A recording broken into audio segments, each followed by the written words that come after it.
So the Indiana Fever faced off against the Atlanta Dream, and the way the Atlanta Dream played defense on the Indiana Fever was absolutely crazy. The way they played defense on Caitlin Clark, they could not stop her. They genuinely could not stop her. And if you guys agree, or you guys will like watching recaps or like listening to recaps of the game, subscribe. We are trying to hit 46.4K by the end of the day. If we do, that's insane. Like 66 subscribers, you never know. We might be able to get it from this video here. But anyway, we got to talk about it. We got to talk about this game here. And I have to say, if you look at the way this game went, it was really funny. They did what the Sky did, except they've got two defenders. They sacrificed. Ryan Howard shot 5 of 17. The two people that guarded Caitlin Clark when they were on the floor, outside of a couple of minutes with Maya Caldwell, shot a combined 10 for 32. They spent every bit of their energy. And by the way, Alicia Gray and Ryan Howard are known for like how quickly they can run up and down the floor, how much they can sprint, how good they are in transition. They didn't do that. And by the way, if you've been watching the Atlanta Dream in preseason, they have been running a lot in transition.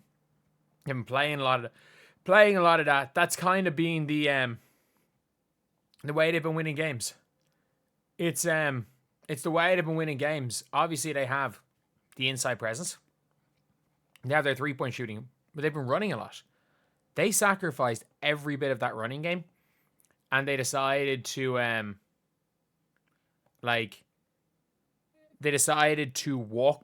not walk the game down, but they just decided, you know what, we're just going inside. We're going inside to our two bigs. That is our tactic. We're going to take advantage of that. We're going to take advantage of our double bigs. And against Washington, by the way, it's not like Washington had super size. Like, I understand Steph Dolson is tougher, but like, I was watching, they were playing Emily Engsler sometimes at center or at power forward and Kiki Iriafen. And you can see they obviously combined for 16-18, but they went a lot more to an Alicia Gray. They went more, it seemed, to a Ryan Howard. Tina Pau got a few more shots, and they just played faster.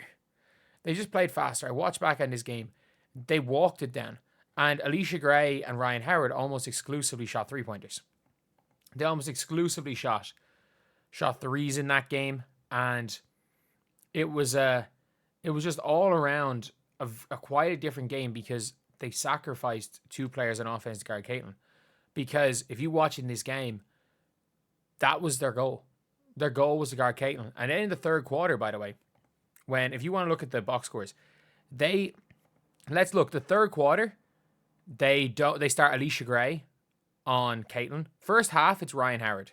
So Ryan Howard goes 0 for 3 in the first quarter, hits 2 free throws with her starting on her. Then a little bit of time, Alicia Gray goes onto her. And then the second quarter, Alicia Gray goes 0 for 2 and Ryan Howard scores 7 points. Quite a lot of that is a couple of those was when she was guarding Caitlin. Some of them was when she wasn't. In the third, Alicia Gray started on Caitlin. Ryan Howard goes and hits 3 threes and has 9 points. And fairness, Alicia Gray did have 7 points in that quarter. The majority of the third quarter, it was not the majority, quite a bit of it was Maya Caldwell. And Maya Caldwell is guarding Caitlin Clark to allow the others succeed. And that is basically what we're seeing this season, is we're seeing players full court press Caitlin Clark and forget about offense. And the thing is that they had a rotation of players that could do it. The Chicago Sky didn't. The Chicago Sky did not have a rotation of players that were good enough to do that. They did not have a rotation of players because they tried. Ariel Atkins was good enough. She was quick enough to guard Caitlin. And then they put Sloot on her, and Caitlin it was barbecue chicken alert as soon as she saw Sloot on her. So it does seem clear that that's the way teams are going to have to try guard her. And still, by the way, Caitlin Clark, in she had 27 points. She had 27, 11, and 5. And by the way, that includes Christy Sides deciding in the third quarter that Caitlin was no longer the point guard, and she played the whole quarter as decoy. Caitlin Clark was 1 of 3 in the third quarter and had 1 assist because they took the ball out of her hands. Caitlin Clark had 3 points. In their other 3 quarters, Caitlin Clark had 24 points. Caitlin Clark in the first quarter had 5. In the second quarter, she had 11. She had 11 and 3 assists in the second quarter.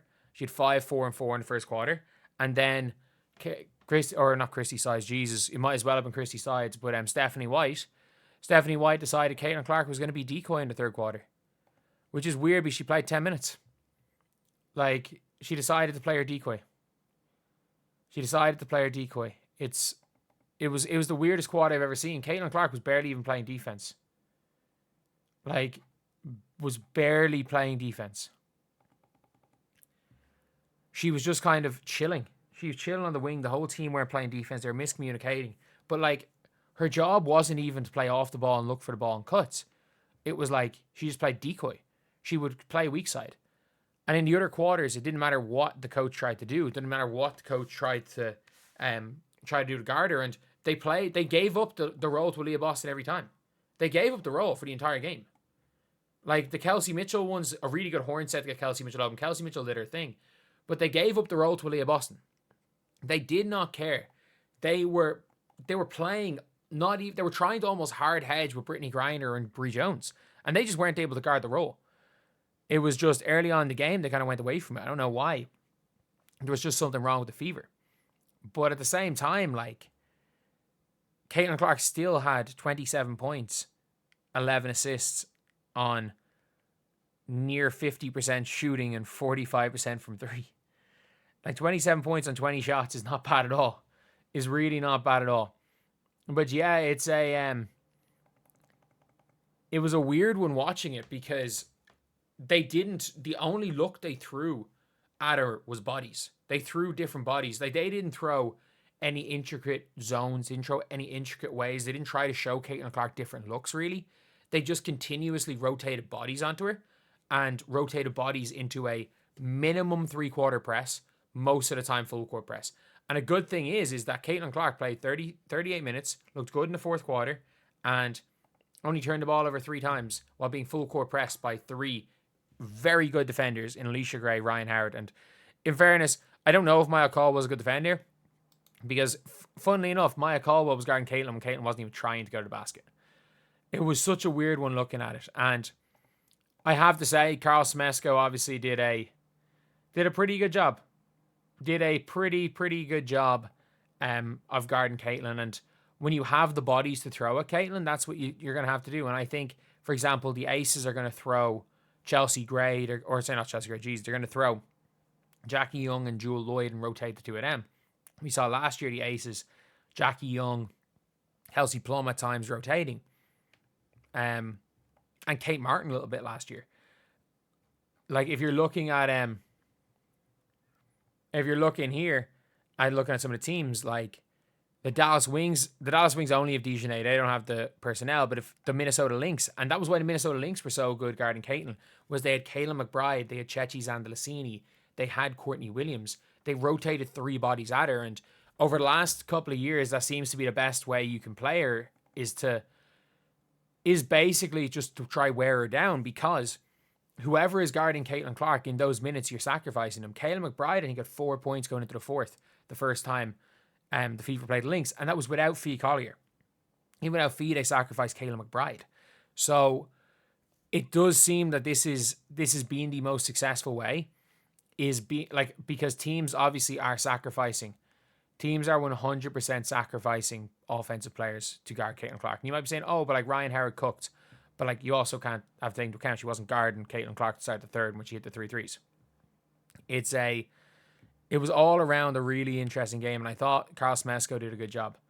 I genuinely do think Carl Smesco did a good job, but I would be very, very worried if I was the Indiana Fever about the Lynx and about the Liberty, because the Lynx have multiple bodies. The Lynx can throw Samuelson at her. The Lynx can throw McBride when she's back. The Lynx can throw Bridget Carlton at her. Obviously, they threw Carlton at her a bit last year. Forgot to mention Carlton. They can throw Courtney Williams at her. The Lynx have 4 bodies they can rotate on her. The Liberty have Leonie Phoebish, who I think Caitlin can cook Phoebish, but they have Tash Cloud, who's a tough defender as well. And then you never know, with the way the lineups run with that team, they can put Stewie on her. Apologies. 3 a.m. They could do that. I don't think they will. They could do that. So there's a lot of tough things. Like these top teams, I think the Storm can rotate Diggins and Gabby Williams on her and maybe throw Erica Wheeler on her for a few possessions. So it's one of those things that maybe that could be a really, really tough one, and it could wear her down as the season goes on in games. But that's the only way to guard her. That is the only way to guard Caitlin. And by the way, even with that being said, outside of the quarter where for some reason Stephanie White decided that Caitlin Clark was not only not a point guard, but she was not a shooting guard, that she decided Caitlin Clark was Christy Wallace. Other than that quarter, she's had 24 points in 3 quarters on ridiculous percentage. She was 1 of 3, so she was 8 of 17, which is like near 50%. So, and above 50% from 3. So either way, even though they tried everything, and I actually think they did as good a job as possible, like,